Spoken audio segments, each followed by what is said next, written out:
the person that's treating it and being like good about it and is on top of it, I feel like that person wouldn't have an issue with disclosing it to the other person. I just feel like if they're taking care of it, then they're just gonna disclose it before. Anyway, I feel like the person doing the right thing is gonna say it. Do I feel like it should be something that gets brought up at some point? Right?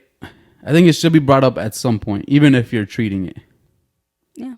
Even if you're treating it, only because, it's just like you said, we could be in the midst of something and we're about to do something. Would you rather kill the mood then and tell me then and there that you're, even though you're getting it treated, this is what I have and blah blah blah. But then the person has the decision.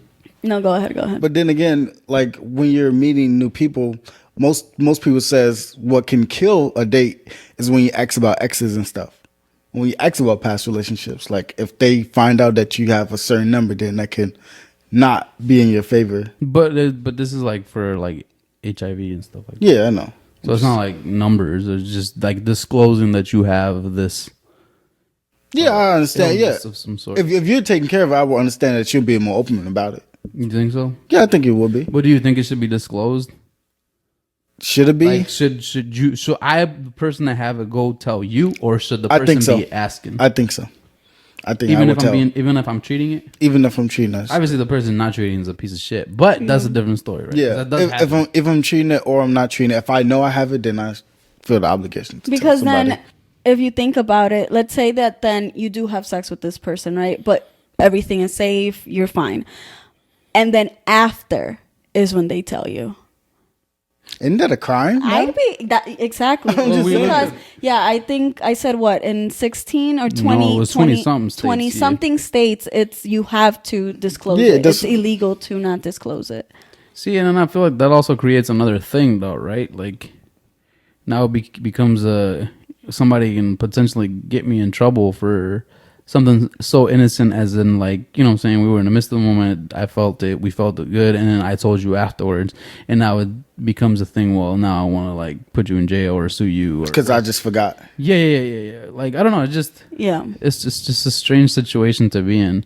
That sucks. That sucks for the person who has it. But I mean, I think because we put those standards on other folks, right? Who are like sexual predators or like who are convicted. What's that called? What's that called when you're a creep? On the sex offender. On the sex offender list. Registration list. Yeah. Damn.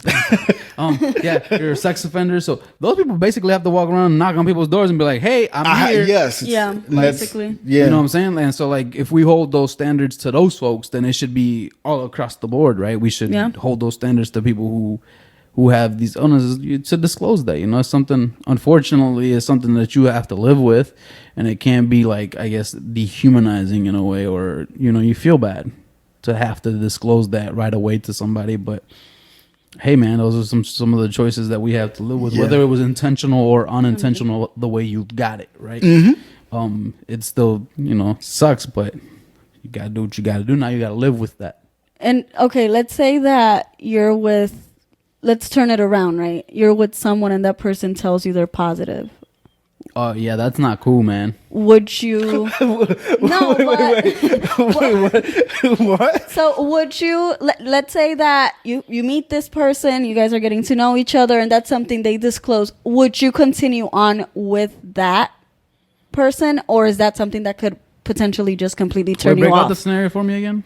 So you want to make sure he understands it fully. You're no longer the person with the status. It's the person you're speaking to now. How would you treat that? Would you continue to be with the person, or would it change your mind on whether to continue? And let's say they are taking care of it. That's a good question, right? And only because it could also potentially, like, how do you truly know that somebody is actually following through with what they're telling you, right?